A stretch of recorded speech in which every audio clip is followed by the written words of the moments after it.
Gold, trusted gold buyers. మీరు తాకట్టు పెట్టిన బంగారాన్ని విడిపించి ఈ రోజు ఉన్న మార్కెట్ ధరకు కొనబడను. అండ్ ఇప్పుడు మీ జర్నీ చూసుకున్నట్టయితే చాలా తక్కువ టైం, బట్ వరస్ట్ ఎక్స్పీరియన్స్ ఎదురవడానికి ఒక రోజు చాలు. అవును. సో అలాంటి ఓ ఎక్స్పీరియన్స్ ఏమైనా ఫేస్ చేస్తున్నారా? వరస్ట్ ఎక్స్పీరియన్స్ అంటే ఉన్నాయండి.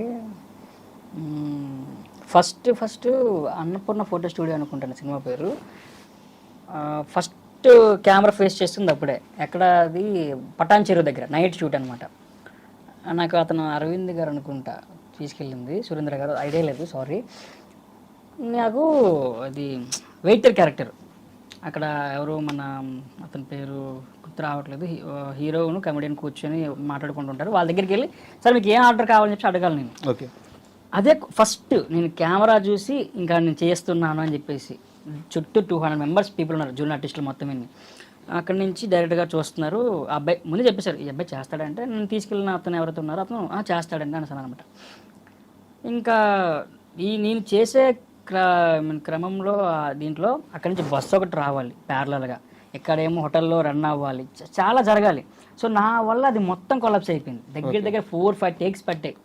ఎందుకంటే వాళ్ళు యాక్షన్ చెప్పకముందే ఒకసారి డైలాగ్ చెప్పేస్తున్నాను, యాక్షన్ చెప్పిన తర్వాత చాలా లేట్గా చెప్తున్నాను. దీనివల్ల ఆర్టిస్టులు కూడా నాకు కోపం అయిపోయారు. అది నాకు ఆ రోజంతా ఇంకా కళ్ళు నీళ్ళు తిరుగుతూనే ఉన్నాయి, వద్దు వెళ్ళిపోతాం నా వల్ల కాదు అని చెప్పి అనిపించిందండి. అంతమంది ముందు అతను చేస్తారా చేయడయ్యా అంత గట్టిగా అరిచారనమాట. సో నన్ను తీసుకెళ్ళిన అతను కూడా కొంచెం తగ్గినట్టే కదా అని చెప్పేసి అనిపించింది. అని దట్టు కొడతారేమో అనే భయం కూడా అనిపించింది. కొట్టేది కూడా ఒకటి నేను ఫేస్ చేశానండి. ఏది రెక్కీ వెబ్ సిరీస్ అని, ఈ సినిమాలో పెద్ద నరేన్ గారు అప్పుడు బాగా క్లోజ్ అయ్యారు. సో అతని వల్ల వచ్చింది ఛాన్స్ రెక్కీ వెబ్ సిరీస్లో, నరేన్ గారి వల్ల. అయితే ఆ వెబ్ సిరీస్లో చిత్తూరు స్లాంగ్లో మాట్లాడాలి.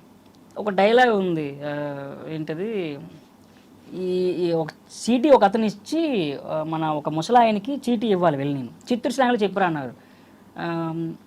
ఈ సీటీ ఒక ఆయన ఇమ్మన్నాడు అని చెప్పేసి, అది చిత్తూరు స్లాంగ్లో చెప్పాలి, నాకు రావట్లేదు.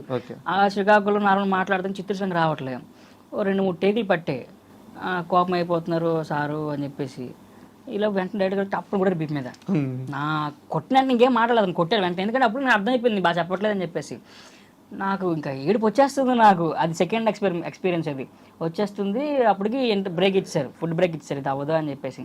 నేను వెళ్ళి ఒక 4-5 ఉంటారు అనమాట బ్యాచ్, రౌడీ బ్యాచ్, వాళ్ళకి క్యారీవన్ ఇస్తే వాళ్ళ దాంట్లో ఉన్నాను. నేను వెళ్ళి అలా ఆలోచిస్తున్నాను కుర్చీలో కూర్చొని, అవసరమా అని కళ్ళు నిలిగిపోతున్నాయి. అప్పుడు అతను వచ్చారు, డైరెక్టర్ గారు వచ్చి ఏమనుకోకురా అని చెప్పేసి ఇలాగంటూ, ఇంకా ఏమైనా టైం కావాలా నేర్చుకుంటావా ఇలా చెప్తే నీకు ఈజీ అవుతుంది, కొంచెం చూసుకో డైలాగ్ అని చెప్పేసి అంటే, వెంటనే అతను వచ్చి తిన్నావా అని అడిగారు. లేదు సార్, నోరు మూసుకొని తిని నువ్వు రా అని చెప్పేసి అంటే, అప్పుడు అతను నా దగ్గరకు వచ్చి ఆ ఎంకరేజ్మెంట్ ఇచ్చారు కాబట్టి ఫస్ట్ టేక్కి అది ఓకే అయింది. ఆ తర్వాత గుడ్ ఇలాగే ఉండు అని చెప్పేసి అన్నారు. అంతకుముందు ఏమన్నారు, ఎందుకు వస్తారు అలాంటి వాళ్ళు ఇండస్ట్రీకి అని చెప్పేసి అన్నారు. తర్వాత అతనే గుడ్ కీప్ ఇట్ అప్, ఇలాగే చెయ్యి, మంచి మంచి ఛాన్సెస్ అని చెప్పారు అనమాట. సో అది వరస్ట్ ఉంది, వెరీ గుడ్ థింగ్. అది ఒక డైరెక్టర్ గారు పోలూరి కృష్ణ గారు అంటే నాకు ఇప్పటికీ చెప్తాను, ఒక కృష్ణవంశీ గారిని చూడలేదు కానీ నేను పోలూరి కృష్ణ గారిని చూసా అతనిలో. ఎందుకంటే ఒక ఆర్టిస్ట్లో ఎంతవరకు యాక్టింగ్ లాగొచ్చు అనేది, అతను ఎంత పెద్ద ఆర్టిస్ట్ కానీ అతను అందరితో అలాగే ఉంటాడంట. నాకు అంతవరకు తెలియదు, నేను ఒక్కడనే కొత్తవాడిని కదా నన్ను ఇలా అన్నారేమని చెప్పి. ఆ తర్వాత నేను ఒక 2-3 డేస్ ట్రావెల్ అయిన తర్వాత, సో ప్రతి ఆర్టిస్ట్ అట్లే ఉంటారు, మనకు కావాల్సింది యాక్టింగ్ నీ దగ్గర నుంచి.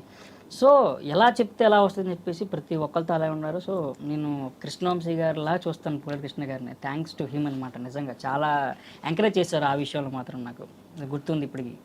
10 సక్సెస్ కొట్టారు, కెరీర్ బిల్డ్ అవుతుంది. కానీ ఏంది అంత ఫాస్ట్ గా వెళ్ళిపోయి రామ్ చరణ్ తో సినిమా చేస్తున్నారంటే, RC16 అందరూ అసలు ఎంత ఈగర్ గా వెయిట్ చేస్తున్నారంటే. సో మీరు ఆ సినిమాలో యాక్ట్ చేస్తున్నారు కాబట్టి ఏమైనా మీకు తెలిసింది ఆ సినిమా గురించి ఎలా ఉండబోతుంది? ఏమైనా కంటే ముందండి ప్రతి ఒక్క రామ్ చరణ్ ఫ్యాన్ కి మాత్రం ఒక పెద్ద మాస్ ఫీస్ట్ అది. ఇంకా చొక్కాలు చింపేసుకోవచ్చు. ఇంకా ప్రతి 5 నిమిషాలకు ఒకసారి, అంటే నేను ట్రావెల్ అయినంత వరకు ఒక 5 నిమిషాలు షార్ట్కి కూడా ఇంకా విజిల్స్ వస్తాయి, ఇంకా ఎవడు ఉండడు, అట్లా ఉంటుంది అనమాట సినిమా. మాత్రం మాస్ లుక్, వెరీ మాస్ అనమాట. ఎంతవరకు రంగస్థలం చూశారు కదా, దానికి మించి ఉంటుంది ఆ లుక్ అనేది. ఇంకా స్టోరీ పరంగా వచ్చేసరికి చెప్పకూడదు, ఇది ఓకే అంటే ప్రతి ఒక్క ఫ్యాన్ కూడా సాటిస్ఫై అవుతాడు థియేటర్కి వచ్చిన తర్వాత పక్కాగా. అండ్ ఇతనికి యాంటగోనిస్ట్గా ఒక అతను ఉన్నాడు అనమాట, అతను ఎంతవరకు పేరు బయటికి రాలేదు, ప్రతి ఒక్క ఆడియన్స్ కూడా షాక్ అవుతాడు. రామ్ చరణ్ ఆపోజిట్ లో ఎవరు ఉంటున్నారు ఏంటనేది. అతను ప్రతి ఒక్కరికి మన తెలుగులో అందరికీ తెలుసు. ఓకే. వెంటనే చూసి రే అని చెప్పేసి అరుస్తారనమాట. అయితే మీకు తెలుసు ఉంటుంది. నాకు తెలుసండి, అక్కడ ఉన్నాను కదా తెలుసండి. అండ్ ఇది కాంబినేషన్లో ఒక మన కోడి రామూర్తి గారికి సంబంధించిన చిన్న విషయంలో జరుగుతూ ఉంటుంది. ఇది ఓకే, ఇంకా చెప్తే కొడతారు నన్ను. సో ప్రతి ఒక్క రామ్ చరణ్ ఫ్యాన్కి అండ్ రామ్ చరణ్ యొక్క యాంటాగోనిస్ట్ కూడా ఫ్యాన్స్ ఉన్నారు దాంట్లో, గట్టిగా ఉన్నారు. చాలా బిగ్ సర్ప్రైజ్ ఇచ్చారు. చాలా ప్రతి ఒక్క ఆడియన్స్ కూడా ఇంకా ఎప్పుడు స్టార్ట్ అవుతుంది అని చెప్పి చూస్తారనమాట. అంత మంచి సీన్స్ ఉన్నాయి దాంట్లో. అట్లా ఇంకా మంచి దాంట్లో కూడా ఒక డెప్త్ ఉన్నది పెడితే ఇంకా హ్యాపీ. నాకు ప్రజెంట్ ట్రావెల్ అవుతున్నాను, ఇంకా ఎంతలో సాగుతుందో తెలియదు ఈ సినిమాలో. మీరు మాత్రం రామ్ చరణ్ ఫ్యాన్స్ కి చాలా హై ఇచ్చారు.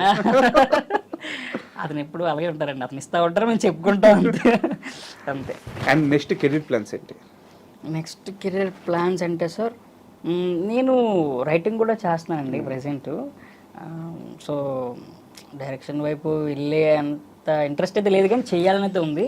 కానీ ఎప్పటికైనా ఆర్టిస్ట్గానే సెటిల్ అవ్వాలి అంతే. ఎందుకంటే ఒక గుర్తింపు కోసం నేను ఇక్కడ దాకా వచ్చి ఒక 4 years దాకా ఇంట్లో వాళ్ళతో మాట్లాడుతూ, అక్కడ పక్క వాళ్ళతో మాట్లాడుతూ, అప్పుల వాళ్ళతో కూడా మాట్లాడుతూ, సో ఇంత చేస్తున్నాను. చదువుని పక్కన పెట్టేసాం, చదివిన సర్టిఫికేట్స్ కూడా పని లేదు అంటే ఖచ్చితంగా మన ఊరు వెళ్తే మన కోసం క్లాప్స్ కొట్టాలి, వాళ్ళు మన కోసం వెయిట్ చేయాలి, ఒక ఫీల్ ఉంటుంది. ఓకే వచ్చాడు మనోడు అని చెప్పి దీనికోసం వెయిటింగ్ అంతే. యాజ్ ఆర్టిస్ట్గా మాత్రమే ఖచ్చితంగా అది ఇప్పటికైనా అవ్వాలి అంతే.